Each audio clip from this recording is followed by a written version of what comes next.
Jesus is demonstrating a very important reality, thought over physical matter. Faith, knowledge, knowing that he had been healed, would translate into the healing of his body. And here, faith is equated to being forgiven. Faith leads to being forgiven.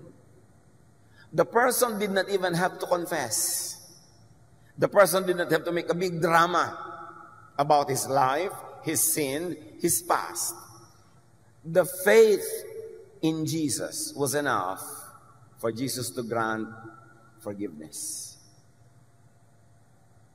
Walang drama-drama to. Yung nananalig ka kay Jesus, hindi mo na kailangan pang magtapat and go through all the motions of all the sins that you have done in your life because God knows. But remember, this is a new dispensation. This is a new time, a new period. The old period had ended.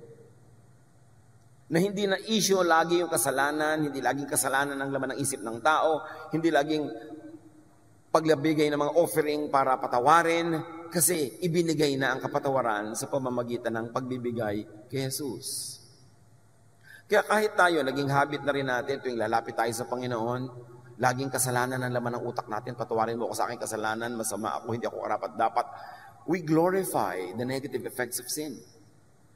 Tapos sasabihin ng Diyos, teka, anong pinag-uusapan nating marumi ka, hindi ka karapat-dapat? Hindi ba one time, big time, lumapit ka na sa akin through my Son Jesus? At pinatawad na kita one time, big time? Bakit yung magkikita-kita tayo, ang inuungkat mo lagi kasalanan na parang walang naganap na pagpapatawad at paglilinis?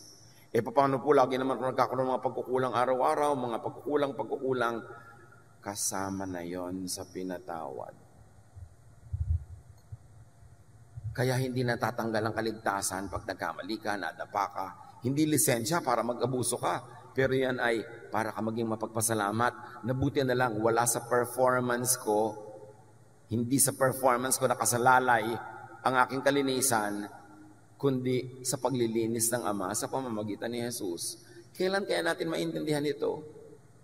Kalahating paa, isang paa natin nandun sa mga laws na laging tayo inuusig, at isang paa natin nandun sa grace ng God through Jesus na tayo pinatawad na. Tapos, pagkakaliwa yung inihakbang mo, nasa kasalanan mode ka. Pagkanan, nasa forgiven mode ka. Kaya matanggal, bumalik ang kaligtasan. Kaya walang tigil ng kauusap tungkol sa kasalanan, batuhan, silipan, paghuhusga, na parang hindi pa pinawi at inalis na ng Diyos ang issue na yan. Ang issue na ngayon, ang kabutihan ng Diyos, ang kabaitan ng Diyos. Kaya puro tayo pagpapasalamat at pagpapagaling. Pinaghahalo-halo kasi natin yung mga teachings ng old law that condemns us and the teachings of God through Jesus that justifies us. At any given moment, isa din yung naghahari sa ating utak, kaya marami sa ating laging lito, divided maging ang pananampalataya, kaya nandun yung merong joy of salvation, nandun merong fear na naman, paulit-ulit. But faith leads to being forgiven. Not a 100% moral uprightness. Salamat ganun. Kasi kung hindi ganun, nandun pa rin tayo sa old mode. Para namang hindi nangyari si Jesus. Ito ang isa sa mga pinakamalaking challenges sa mga Kristiyano Yung hindi lang maging Christian, kundi maging Jesus believer and Jesus follower talaga. Because the word Christian, over the years, had assumed so many other meanings that are on Jesus. That's why many Christians kill each other in the name of God. Many Christians go to war with each other in the name of God. Ang Jesus yun. Kaya dapat pati yung word na yan, yung label na yan, salain through Jesusness. Balik sa kwento, Luke 5:21. The Pharisees and the teachers of the law began thinking to themselves, who is this fellow who speaks blasphemy? Blasphemy, Blasphemy only means believing or thinking outside of the accepted teaching or dogma. Hindi lahat ng blasphemy masama, ungodly or evil. Ang blasphemy, ibig sabihin lang, pag-iisip, paniniwala, o pagtuturo na labag sa tradisyonal na paniniwala o katanggap-tanggap sa nakararami o sa makapangyarihan. Dahil ito nga si Jesus tinawag na blasphemer Blasphemous daw ang ginagawa niya. Pero dito, si Jesus ang tama. Hindi lahat ng nililabel na mga religion na blasphemous, masama nga yun. Si Jesus nga, tinawag na nagbablasphemy. Blasphemy only means, hindi ganyan ang ating nakasanayan at tinatanggap na katuruan. So, blasphemy is thinking outside of the box, of the accepted box, the box imposed by the religiously powerful. So, sabi nila, blasphemy ang ginagawa ng Jesus na ito. Who can forgive sins but God alone? The answer to their question should have led to the validation of Jesus. If it is God alone who could forgive sins, and Jesus forgives sins, then He must be of God. He must really be who He claims to be. He must really be the Son of God. Now, traditional teaching could label anything new to the ears, anything not readily understood. Traditional teaching could label the words and deeds of Jesus and even Jesus-ness as blasphemy. Kaya kahit ngayon, after 2,000 years of Christianity, na nadagdag na ng kung ano-ano mga katuruan, nalilito na kung old ways, Old Testament laws ba, o the grace of God through Jesus, kahit ngayon, Jesus-ness could be labeled by many as blasphemous. Hindi naman katakataka yun kasi si Jesus nga mismo, tinawag nilang nagbablasphemy. Luke 5:22, Jesus knew what they were thinking and asked, why are you thinking these things in your hearts? Bakit nyo iniisip na nagbablasphemy ako?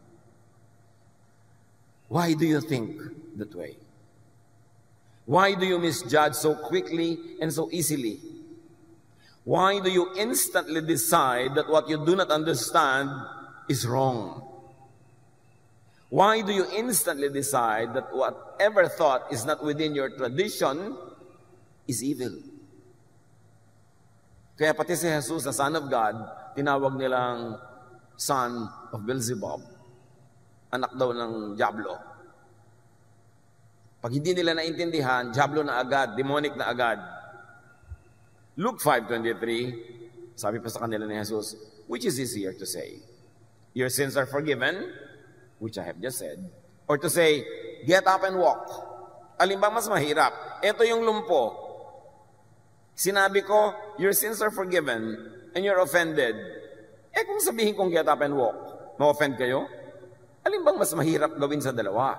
Jesus equates being forgiven with getting healed. And here is a very important lesson in the story, mga kapatid. Jesus equates being forgiven, meaning being balanced, with getting healed.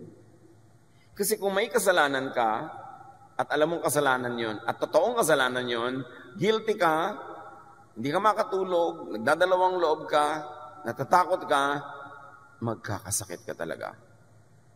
Mind over matter. Ito ngayon yung mahirap.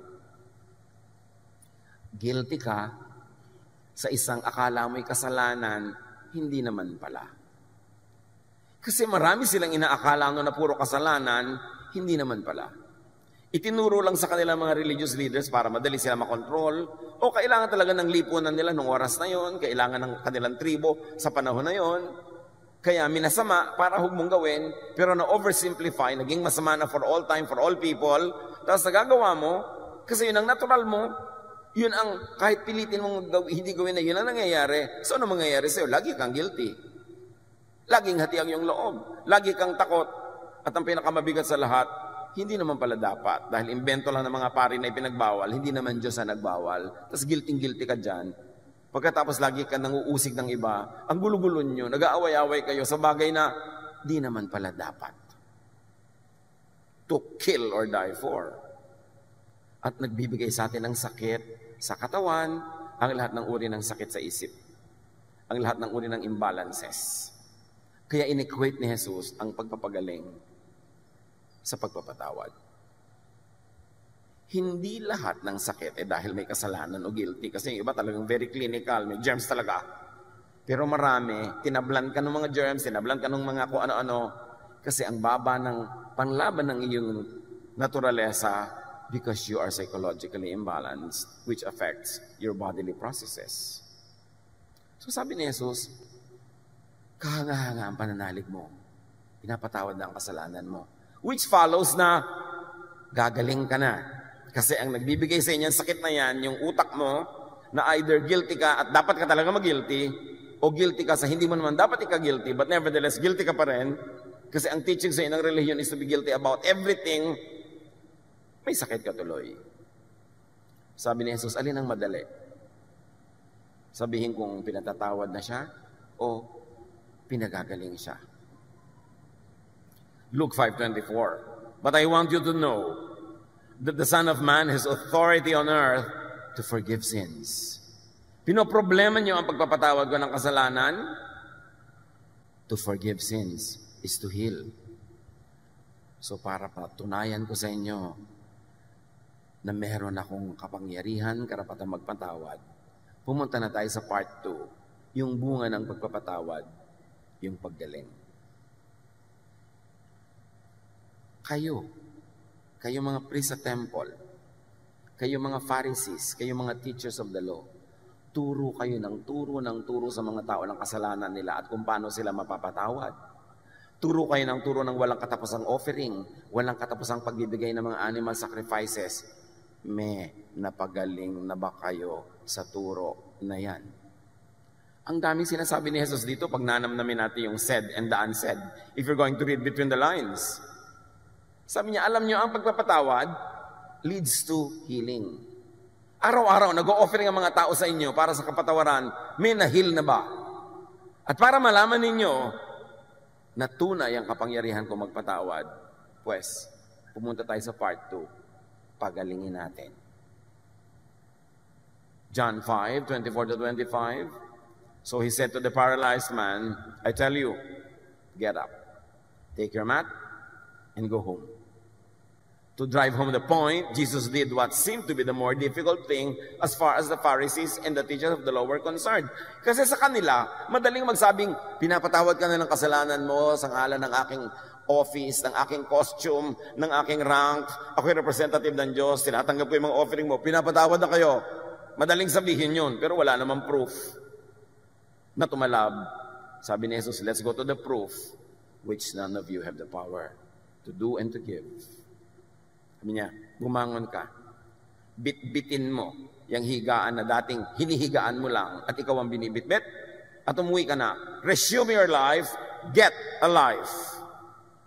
Immediately, he stood up in front of them, verse 25, took what he had been lying on, and went home, praising God.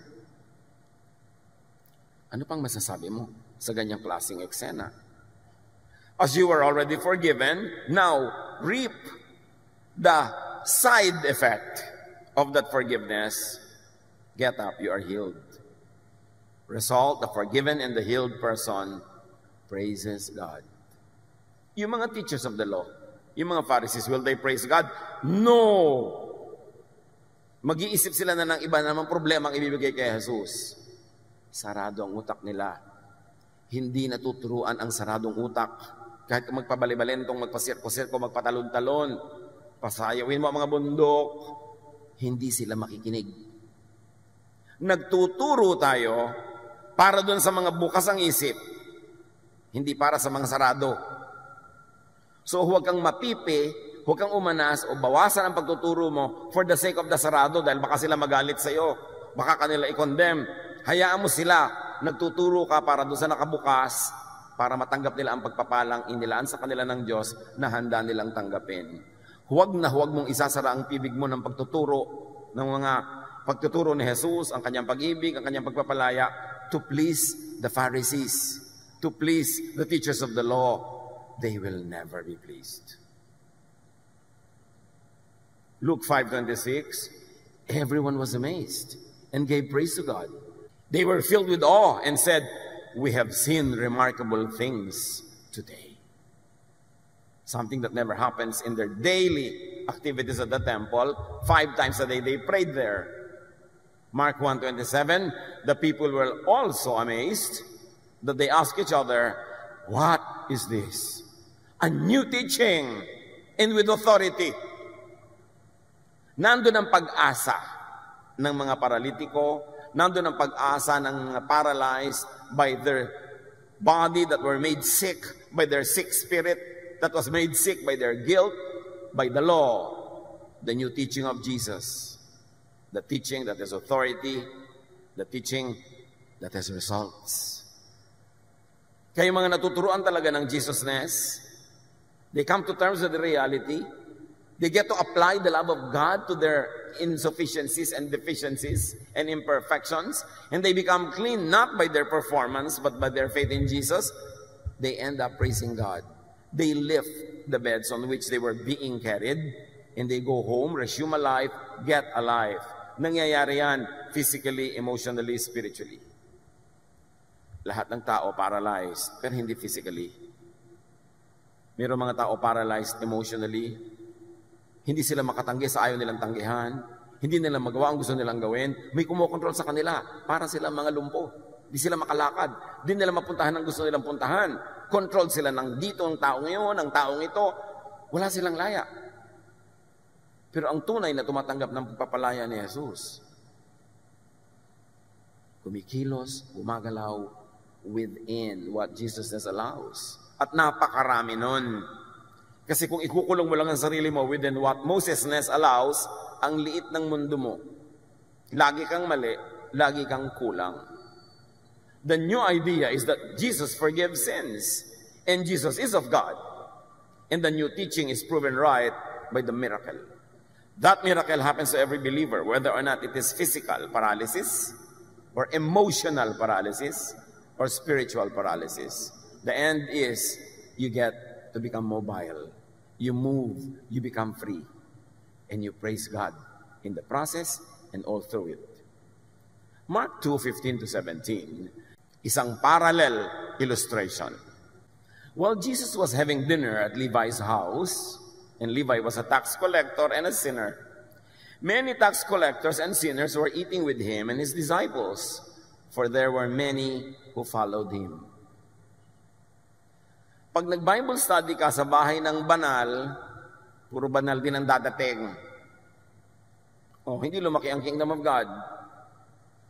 Pag nag-Bible study ka sa bahay ng isang makasalanan, so to speak, isang controversial, isang outsider, yung mga katropa din na magdadatingan, and you extend the kingdom of God.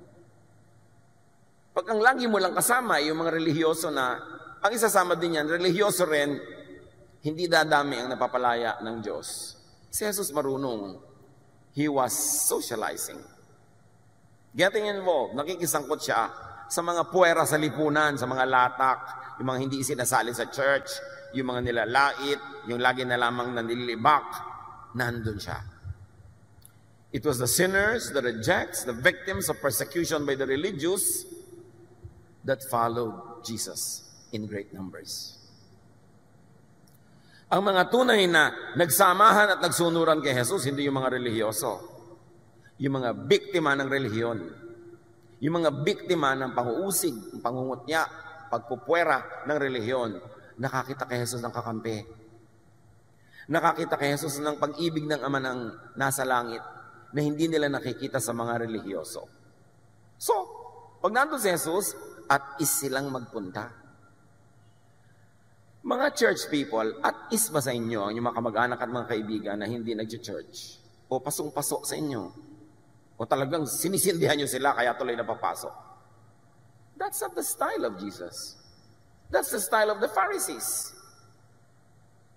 Verse 16, so si Jesus ay nandun sa bahay ng isang makasalanan, nagdatingan ng mga kapwa makasalanan, at sila ay namamahal ni Jesus, nalilinis ni Jesus, natuturuan.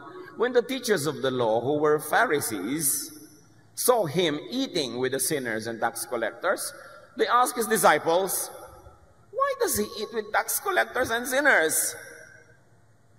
The question should be, why not? Para ngayon yung mga Kristiyano ng mga church bully, makita ka sa mall, bakit yan ang kasama niya? Diba? Nakita niyo ba yung kasama ni sister, ganito, ni brother, ganon? Sabi niya, sino bang magiging kasama ni Jesus kung nagmoling siya? Sa palagay niyo kaya, kabarkada niya yung mga conservative. Kasama niya doon sa food court, yung mga banal-banalan. Nangyari na yan noon. Ang nakakapagtaka, bakit pa ulit-ulit na nangyayari pa ngayon na parang walang Bible na mababasa mo naman? Sabi niya, why does he eat with tax collectors and sinners? The religious leaders wouldn't do a Jesus, obviously. Hindi nila mamahalin, lalapitan, sasamahan ang mga iniisip nilang marurumit makasalanan. 17. On hearing this, Jesus said to them, it is not the healthy who need a doctor, but the sick.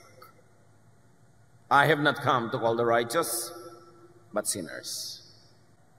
Paano mo tatawag yung sinner kung yung activity mo sobrang banal ang dating, sobrang churchy ang language, churchy ang tugtog, churchy ang lahat? Ang darating lang doon, yung mga church people already. Sabi niya, hindi naman kayo, kung banal nga kayo't malinis, hindi kayo ang sinadya ko.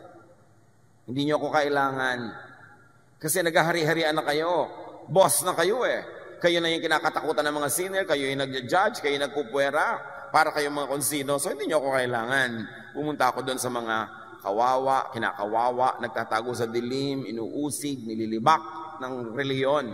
Sila ang pakay ko. Sila ang minamahal ng Ama. At gusto ng Ama mahalin ko. Kasi hindi sila minamahal ng religion. Mahalagang maintindihan niya. At sunod pa ni Jesus sa Luke 19:10, for the Son of Man came to seek and to save the lost. So Jesus came to seek and call sinners who are the sick, the condemned, the outsiders. Alam niyo nun sa kanila, may sakit ka, may ketong ka, marumi ka, ay naku, walang ospital para sa inyo, itapon kayo lahat sa labas ng community, baka mahawa pa kami, kadiri kayo, at mamamatay din kayo anyway, madibilis, kasi may sakit kayo, so itatapon ka. Ganun din ang trabaho ng mga religyoso ngayon Pag sa tingin nila may sakit ka, marumi ka, ayon sa kanilang pananaw, itatapon ka. Kunwari, gagamutin ka pa, hindi naman talaga. I-judge ka lang, ililabel ka at ipupwera ka. Diyan magaling ang mga Pharisees sa exclusion. But Jesus cultivates a culture of inclusion. Kaya lahat ng puwera, yun ang welcome sa kanya.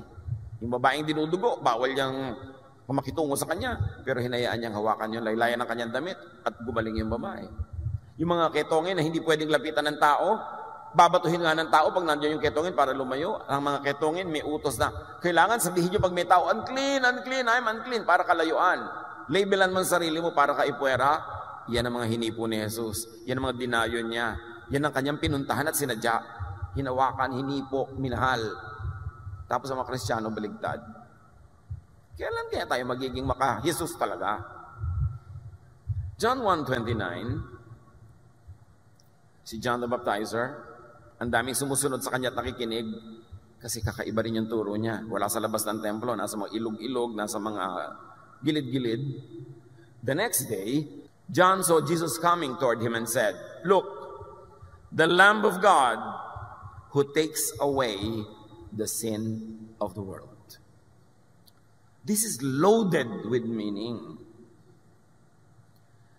Si John na pinaniniwalaan ng marami, ginamit niya yung credential niya para ituro yung mga naniniwala sa kanya sa tunay na dapat tingnan si Jesus. Sabi niya, huwag kayo sa akin sa tumingin. Ayan si Jesus, sa kanya kayo tumingin. He is the one who takes away the sin of the world. How does Jesus take away sin? By forgiving sin. Tulad ng nakita natin sa kwento ng pinagaling niyang may kapansanan. And not only that, by paying for sin so that it's already paid for and you no longer have to pay for it. He takes away sin and the issue of sin in our lives. Tapos may mga tao pa, Pastor, please preach against sin. God is holy. Condemn everybody is committing sin. Jesus already took sin away. Once in a while, we talk about it to appreciate our freedom, to appreciate the kindness and goodness of God, and to inspire us to live upright lives. But do not expect me to use the pulpit to always bring up the issue of sin. Because Jesus took it away. Tapos balik ka ng balik. Jesus takes away sin by removing the law that makes people sinful. Kung laging yung law, ang laman ng utak mo, lagi ka ring sinful, yun ang ending. How will Jesus take away sin if Jesus will always bring up and implement all the laws that He already came to replace with just one law and commandment, the command to love.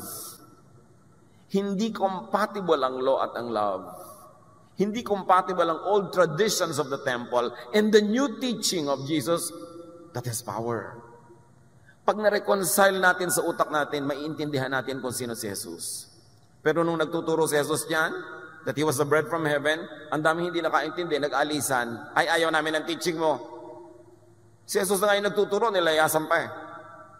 Kasi ang gusto ng tao, yung dating laman ng utak niya, i-reinforce mo lang. Ayaw niya magbago ng isip. But Romans 12 says, be changed by the renewing of your mind. Hindi ka lalaya pag hindi na bago ang shape ng iyong utak. Hindi ka magpapalaya ng kapwa pag hindi mo binago ang shape ng iyong utak. Jesus came to take away sin, not to put it in the center of our lives, not to make it the usapan all the time, not to make it the standard of daily life. He took away sin. And Jesus took away sin by changing the topic from condemnation to justification. From being dirty to being cleansed. From being an outsider to being children of God. Psalm 103 verse 12, nung paman yan ang gusto ng Diyos, hindi lang sinusunod ng temple, kaya ipinadala patuloy si Jesus. How far has the Lord taken our sins from us?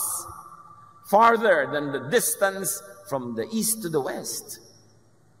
Ganon gusto ng Ama, nakalayo ang usapan at epekto ng kasalanan.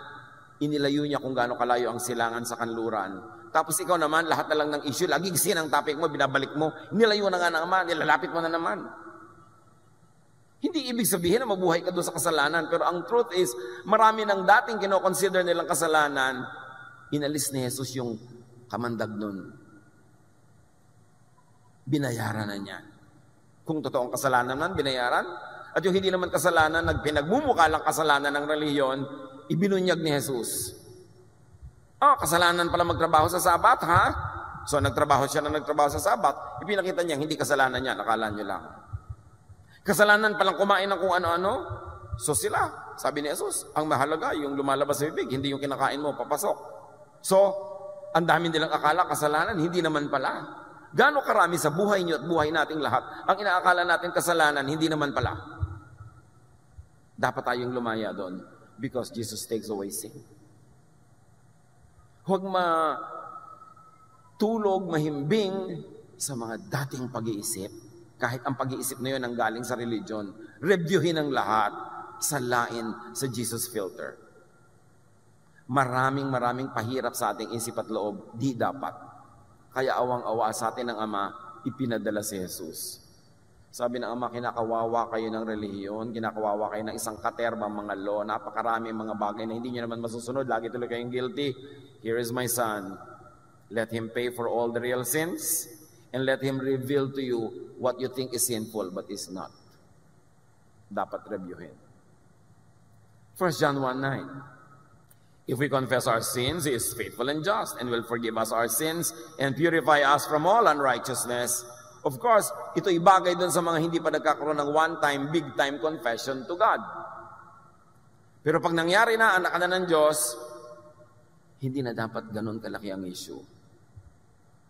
Once again, hindi natin sinasabing yung talagang sin ay hindi sin, kundi baka naman akala mo sin lang, tapos nagiging slave ka tuloy sa pagsunod. Pag-aralang mabuti. Ano ba talaga ang turo ng Diyos? At kung talagang sin nga, even by godly standards through Jesus, di ba paid then by the blood of Jesus? Di ba? We are cleansed through the blood of Jesus nga. Kaya magpapasalamat ka eh. Gagaan yung loob. At magiging mas mabait ka sa kapwa. Kasi ikaw man, naunawa mo yung bait sa'yo ng Diyos. So the work of God forgives and purifies. So that is what we should do. We should forgive and purify people with the love of Jesus. 1 John 1:7 is very, very interesting. Hardly understood kahit lagi nang inuungkat-ungkat at binabanggit-banggit. Sabi dito, if we walk in the light, and of course, you know that Jesus is the light. It means, if we do not hide. If we do not hide who we are. If we do not hide our truth. If we do not hide even our warts and our wounds. If we walk in the light, also means if we let the light of God in Jesus cleanse us. Because light disinfects. Kahit sa science, sa patunayan na ang light can cleanse, can disinfect. Yung mga matatanda nung araw, may mga banggerahan tayo facing the east. Doon sila nagbibilad ng mga plato, ng mga baso, mga kutsara. Because I believe na pag naarawan, lumilinis. And there is truth in that. Light disinfects. Jesus is light. So 1 John 1:7 says, if we walk in the light, if we do not hide, if we let the light of God cleanse us, as He is in the light, we have fellowship with one another. And the blood of Jesus, His Son, purifies us from all sin. How do you get purified? By not hiding, by exposing your true self to God, and let God cleanse you through the blood of Jesus. And let the light of Jesus be your strength, not your own performance. So, if we walk in the light, we have fellowship with one another. Ibig sabihin, we have commonality. Pag lumabas ka mula sa dilim, lumabas ka doon, eto ako, eto yung tinatawag na kasalanan ko, eto yung kamalian ko. Sabihin ng iba, ay ako rin, ay ako rin. Now we have fellowship with one another. Pare-pareho lang pala naman tayo. Meron yan. So pare-pareho tayong kailangan natin ang pagpapatawad ng Diyos through Jesus. Kailangan natin yung cleansing through the blood, or in this case, through the light of Jesus. Sabi niya, I am the light of the world. The light, the blood purifies if we do not hide. But why do people hide? Because the religious establishment will punish them for being truthful. The religious establishment will punish people if they show their true lives, true selves, true faces, true wounds, true hurts, true weaknesses. They will be excluded. So people are forced into hiding in the dark. People are forced to live double lives, one life for the Sunday church and another life na pangtotoo, because the church will punish them for what the church thinks are imperfections and sins. Kaya galit na galit si Jesus sa hypocrisy. People are forced into hypocritical existence because of judgment, because of exclusion done by the religious. But the light, the blood purifies if we do not hide. Or said in a better way, deeper way, the light and blood purifies, so there is no need to hide. So, ikaw kulang ka lang ka. Pinuno na ako ni Jesus. May kulang pa ako sa tingin mo. I'm not hiding. Pinupuno ako ni Jesus. What you should see is the blood of Jesus that cleanses me. What you should see is the love of God that fills me. You should not see the gaps and the kulang and the warts. What you should see is God's grace at work in me. So you don't have to hide. You walk in the light. Because Jesus is light, there is no need to hide. If church people have their hearts in the right places, that they will be supportive of one another, loving to each other, caring, nurturing, that their attention and companionship is restorative rather than judgmental, no one will hide. So habang mga tao ay nagtatago pa, takot pa, ibig sabihin, hindi pa nagiging totoo ang pagiging maka-Jesus ng isang kapatiran. Kailangan pa nilang magtago, natatakot sila sa kapwa nila mananampalataya. Jesus came to set people free from sin. From the power of sin, from condemnation. Biro mo, hindi ka pa kinokondem ng Diyos, hindi ka pa sinadjudge ka na araw-araw ng kapwa mo. Hindi ang nagpapahirap sa iyo yung kapwa mo. Jesus came to set people free from that. And Jesus came to set people free from sickness because of sin. Sickness caused by guilt and fear. Many scientists are already doing a lot of studies on this relationship with physical illness,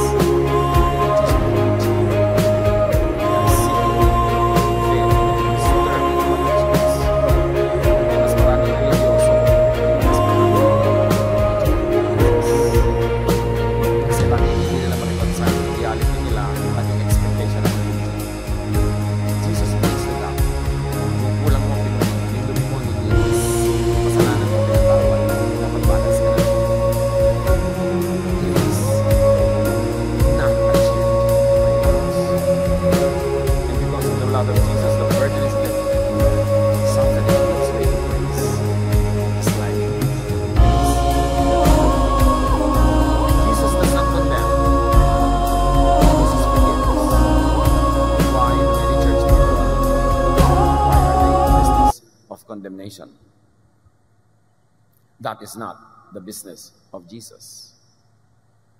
John 8:10-11, Jesus stood up and said to her, the woman caught in adultery, "Woman, where are they? Is there no one to condemn you?" She said, "No one, sir." Jesus said, "Neither do I condemn you. Go, and from now on, don't sin anymore." Hindi siya kinondem. Pero sinabihan, may kasalanan ka, tigilan mo. But I will not condemn you. When people condemn a sin, usually they have a target. Kaya kung minsan yung mga taong, sobrang pastor, mag-preach po kayo against adultery. Nangangaliwa ba asawa mo, sister? Pumunta na lang kayo sa akin mag-asawa. Huwag na nating idama yung buong church sa issue na to. Kasi alam niyo yung mga tao kung minsan, galit sa isang kasalanan, hindi naman talaga galit lang sila sa isang taong, ganun yung kasalanan. So gusto niya, bombahin mo ng bombahin yung kasalanan na yun para tamaan siya. Pero ang daming collateral damage. Pero yung mga iba, gusto bombahin po natin ang buong city kasi may isang terrorist dyan. Ba't di mo lang hanapin yung isa na yun? At siya na lang ang pulong mo. Idadamay mo ang lahat. Kailangan merong focus. Marami kasing madadamay. Ayaw ni Jesus ng ganon. Sabi niya, I want you to rest, to be restful. I want you to enjoy a peaceful life. Romans 2:1, some of you accuse others of doing wrong, but there is no excuse for what you do. When you judge others, you condemn yourselves because you are guilty of doing the very same thing. Hindi ko kasalanan yung kasalanan nito. Pero may iba ka rin kasalanan, tama. Meron po. Di ganun din yung kasalanan lang lahat yan. So when you condemn a sinner, you condemn yourself. Judgmental people burn bridges. Do not burn the bridge over which you too must pass. The bridge of grace, the bridge of forgiveness, the bridge of kindness. Because you too need to cross that bridge. Hindi dahil lang may 3 taong ayaw mo makatawid doon, gigibain mo na yung tulay, pati ikaw hindi makakatawid. Jesus does not afflict. He comforts. Why are so many Christians in the business of afflicting others instead of comforting? Ang ating walang kamatayang favorite verses, Matthew 11:28-30. This is the mission statement of Jesus. If you are tired from carrying heavy burdens, come to me and I'll give you rest. Take the yoke I give you, put it on your shoulders and learn from me. I am gentle and humble, and you will find rest. This yoke is easy to bear. This burden is light. Yan ang gusto ni Jesus para sa atin. But many Pharisees, baligtad, they afflict. Why do many Christianities place burdens on people's shoulders, place stress on one another? Why are many Christians so very much unlike Christ? Kaya sabi ni Gandhi, I like your Christ, but I do not like your Christians. Your Christians are so unlike your Christ. At mayroong katotohanan nito na sampal sa mga taong nananalig daw kay Jesus. Jesus does not wound or hurt. He heals. And why do so many of us wound one another? Especially those that we consider to be sinful. Anong karapatan natin na sumugat sa puso ng isang taong iniisip nating makasalanan? Ang business ni Jesus ay magpagaling, tapos ikaw nanunugat.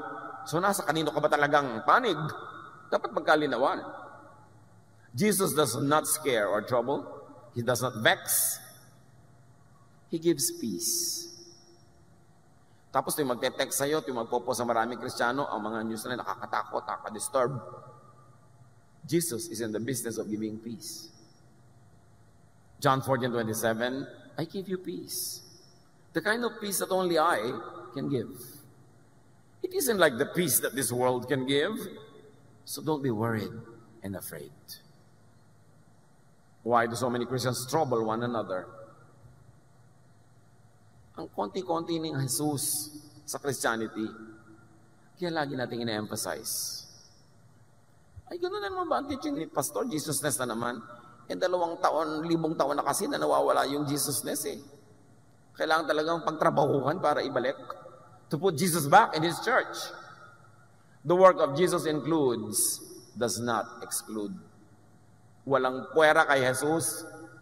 Kahit nga yung demon possessed, pinuntahan pa niya sa kuweba. Tapos ang mga Kristiyano ang hilig magpuwera, mag-label. Napaka-konti ng pagiging maka-Jesus sa loob ng Christianity. John 1:12, yet to all who did receive Him, to those who believed in His name, He gave the right ito to become children of God. Bakit mo siya tinitiwalag? Bakit mo siya ayaw isali? Kasi ganito siya, ganun siya. Teka, tinanggap ba niya si Jesus? Naniwala ba siya kay Jesus? Oo, di anak siya ng Diyos. Pareho lang kayong anak. Anong karapatan mo? John 6:37, everything and everyone that the Father has given me, sabi ni Jesus, will come to me, and I won't turn any of them away. Wala akong tatanggihan. Basta gusto.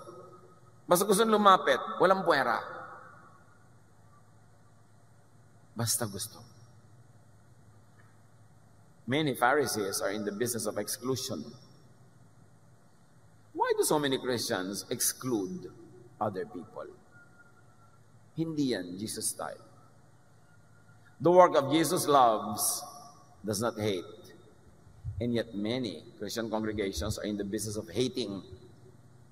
They label people, they classify people, and hate certain types of people. That is not the business of Jesus. 1 John 4:7-8.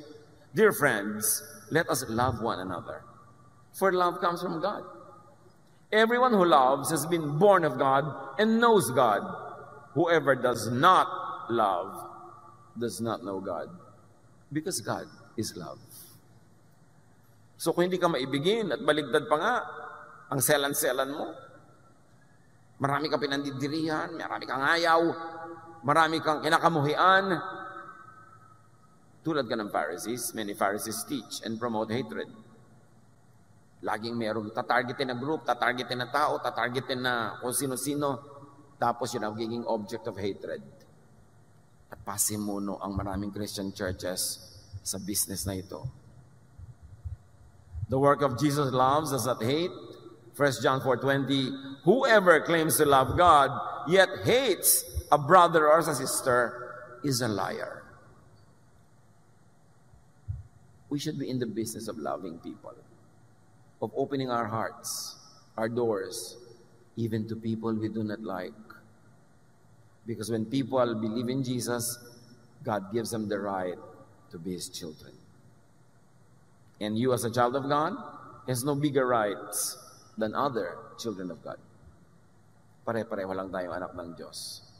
If a Christian hates, if a Christian teaches and promotes hatred, that person is not of God. Yun ang sabi ng verse. Hindi ko anong version ng Bible ang dala-dala mo, hindi ko ano ang statement of faith mo. No. Isa lang ang litmus test. Loving ka ba? Yun lang. The challenge is to understand Jesus. Pagsikapan, pagtrabahuhan, na maunawa si Jesus. Hindi siya naunawa ng napakaraming mga taong nakarinig sa Kanya. Kaya siya pinatay. Hindi siya naunawa ng marami niyang tagasunod, kaya yung mga iba nag-alisan pa. Dapat nating unawain kasi ibang-iba.